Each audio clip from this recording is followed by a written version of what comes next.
Amazon, the e-commerce giant's Q2 2020 sales has ended up $88.9 billion, which was 40% year-over-year growth. And believe it or not, according to some data conducted by the third-party research company, there are more than 20 million sellers worldwide in 2020, and by 2021, e-commerce expects to achieve $4.5 trillion sales every year. You might have watched some videos on YouTube about the Amazon successful seller cases whose your heroes able to achieve $1 million by just taking a few months running a business online. For a perspective, I think selling more doesn't mean earning profit. So if you do believe the videos right away and set up the business, you might be losing more along with selling more.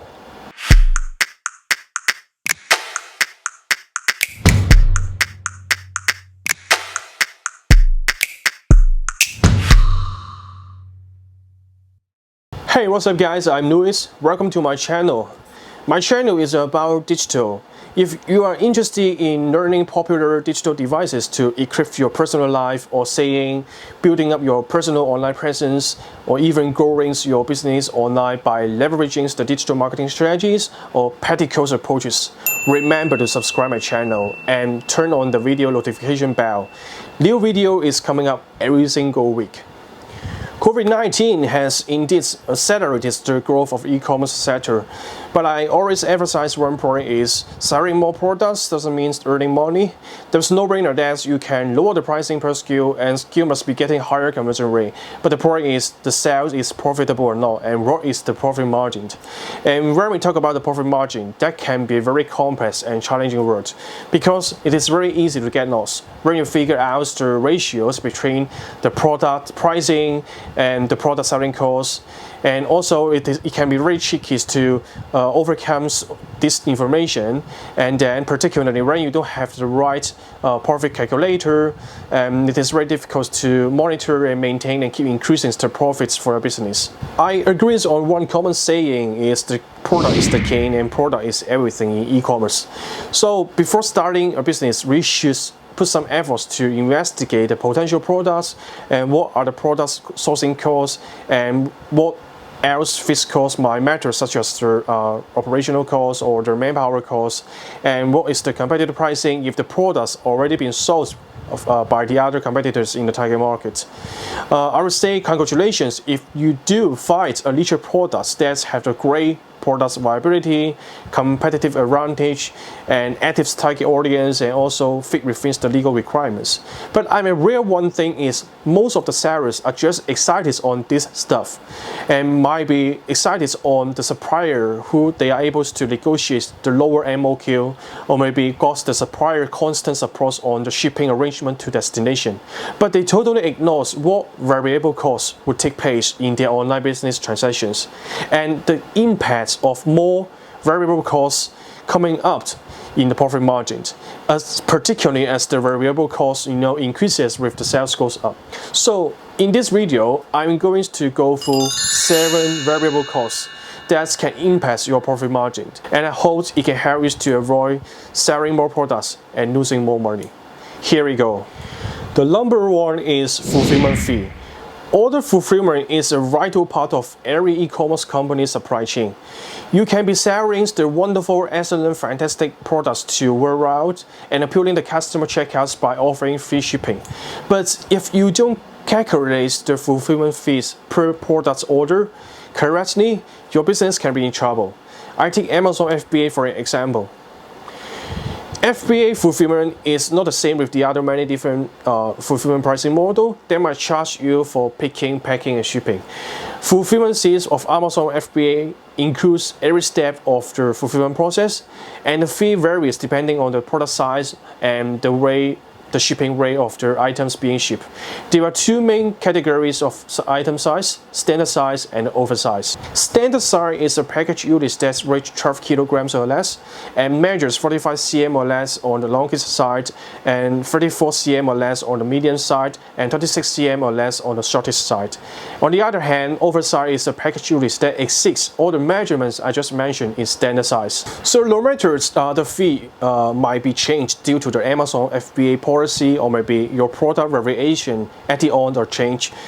From this table you can see FBA fees going up $1 or going down $1 can be quite different. Obviously, the skill mass variable cost can offset $21.2 by using the original FBA fees scheme if you aim to reach your 10% profit margin. If FBA fees going up by $1, we can't reach the profit margins target. It is still profitable, but it reminds us this can impact our final result already.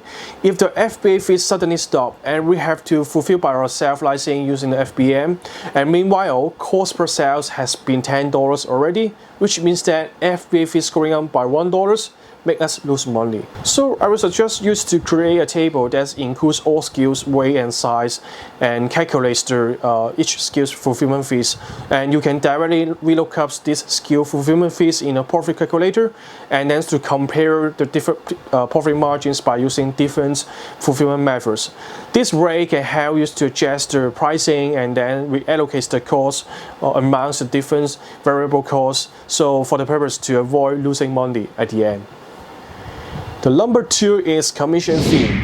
If you like most of the online sellers that's Amazon, eBay, Walmart, Costco, and Best Buy are on your radar, it's equally important to understand the commission and cost of each marketplace they might charge you in the online business. The commission basically is calculated from the total sales of each marketplace, and the payouts is transferred from the marketplace to your merchant account at a fixed schedule window rather than immediately. However, the commission can be quite different among different marketplaces and typically varies on the product category. In my last videos, I introduced 5 free resources of Google Merchant Center, and one of the resources is the 0% commission fees of Google Shopping Action. If you try to plug these numbers into our profit calculator, when comparing the Amazon referral fees, you can find out it is quite different. So you can see here's the table. 50% is charged by Amazon as the referral fees per transactions, and so we need to pay them the $10.5 per transactions. When we remove it and replace with Google 0% commission fees here, we can find out we can earn more $10.5 per transactions, which we can get back our dollars from Amazon. Or you can select to lower the retail pricing, of course, to be $59.99. So for appealing more customer checkout and then generating more sales at the same time, earning the same amount of the profits. So from this calculation and in this table, we can understand why I call this is done for free, because we can either earn more money or attract more customer checkout.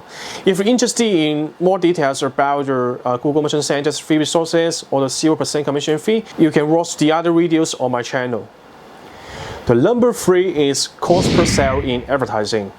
From my perspective, I would say advertising might be not a must-have when you are extremely well leveraging the organic traffic, social media, and your own first-party data, PIA data, which you use them to communicate or convert the customer through email or social media, etc.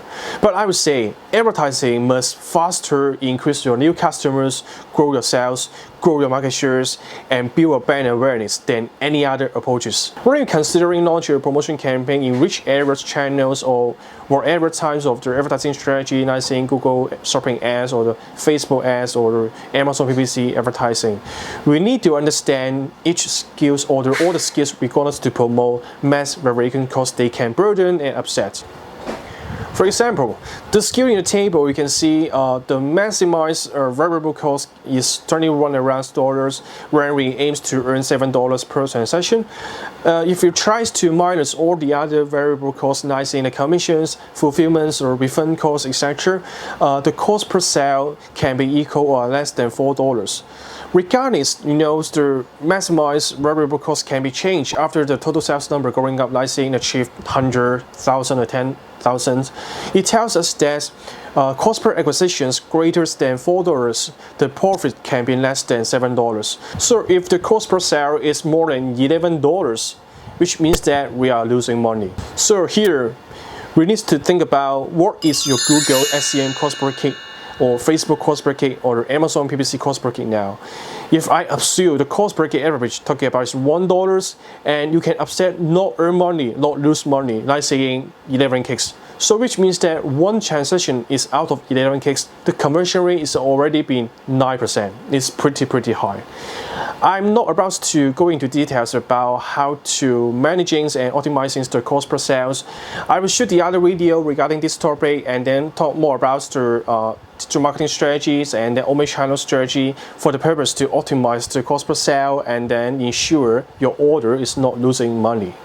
The number 3 is the payment processing fees. You know, more sellers to create and activate their web store. The reason is they would like to reduce reliance on the marketplace store, eliminate the additional fees, and they also own the first-party data, which means the customer data asset. So in competing with Amazon, Google, and Facebook, launch and provides more e-commerce marketing products to appeal the sellers to join and generate sales from their channels. But running a web store can be more complex than running a store on marketplace. First of all, it must be regarding the customer checkout and how merchants can receive the money. What I'm saying here is the payment gateway. You know, the right payment gateway is not only saving your cost, but also can build your brand trusty, the payment security, and the customer shopping experience in the entire online purchase journey. Let me take the Shopify payment as an example. The basic plan of online credit card processing fees per order is 2.9% plus 30 cents. So we try to put this number into our profit calculator. Shopify charges us $2.3 per order. What you also need to be aware is when you provide customer multi-methods to check out and pay, please make sure which methods the customer selects to pay. The business is not losing money. The number 5 is refund cost. Last year, I wrote an article about why successfully failed. You know, high return rate can crash an e-commerce company. We can forecast in a better, manageable way or maybe more efficient way when we understand what elements increase our refund percentage in our business. You know, refund rate can be dealing with many factors, like saying the product category, the user behavior, product quality, the shipping time, and also the other customer experience, etc. I will take Amazon selling for an example. You know, any refunded order occurred, Amazon doesn't refund the fulfillment fees to the seller, although Amazon can refund the referral fees like 80% to the seller. But the fact tells us that, you know, any refunded order occur, it is very difficult to repair and put the product as a new one again online to sell. So absolute, the refund rate is 1%. I hope it can be lower. I suggest you calculating and forecasting the refund costs by using this calculating formulas, and add it to your profit calculator. So this number results can tell us that the worst number of the refund cost amount, which means that we can't sell the product again, or maybe we can throw away the products as well. The number 6 is the chargeback fees. You might be already doing very successfully by selling huge amount of orders volume every day. But I tell you, it's always a dark side in business world that successful business owners are likely to be targets from tricky customers. What I'm talking here is the fraudsters. Fraudsters take advantage of the big numbers of order volumes and values to trick the merchant and fraudulent orders by using their stolen credit cards to check out. And the payment gateway providers will do chargebacks to their bank and the credit card holder after they detect some high-risk activities, or saying the credit card banks claims that the transaction is illegal.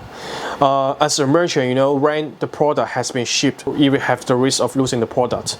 I take Shopify web store as an example, helps the merchants to detect the high-risk orders. So if facility used to reduce the risk of shipping the high-risk orders to the customers who are using the stolen credit card and reduce the risk of losing money. So I just assume that the chargeback rate is 1%, and I would suggest you to calculating, forecasting the chargeback cost by using the calculator here and add it on your profit calculator as well. So by using this calculator, you can forecast in advance how much per order should burden once the chargeback cost comes up and you are not able to get back your products anymore. The last one is the discount. Most of the online sellers like to leverage discounts to appeal the new customers to check out and upsell or cross-sell to existing customers or retain the users. So if you do appeal the customers to check out by offering, like saying 5% off your first order in a business as user period, you need to be careful with all skills.